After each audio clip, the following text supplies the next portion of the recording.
BNP সহ সকল অঙ্গ সংগঠনের নেতৃত্বে আজকে উপস্থিত নগরকাটা ইউনিয়ন সহ আশপাশ নেতৃবৃন্দ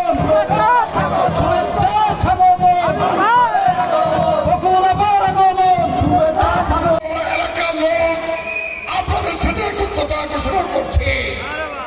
আমরা সবিনয় অনুরোধ জানাচ্ছি।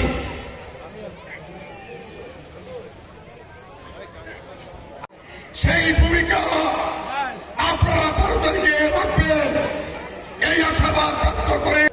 তো আমি কখনো কে জামাত কে বিএনপি বলতে চাই, হাবিব ভাই এখনো পর্যন্ত এমপি হয় নাই। 30 মাইল থেকে যে আজিজ মাওলানা বাড়ি পর্যন্ত বক্তব্য রাখবেন আজকের এই জনসভার সভাপতি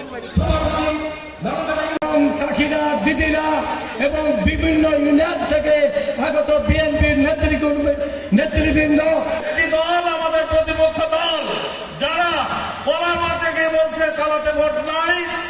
আমাদের মাঝে আর উপস্থিত আছেন সম্মানিত বর্তমান চেয়ারম্যান, সাবেক চেয়ারম্যান এবং এই ঐতিহাসিক জনসভায় ঘোষণা দিয়ে যাচ্ছি, ইনশাআল্লাহ এটা উপজেলা হবে, এই জন্য করতালি দিয়ে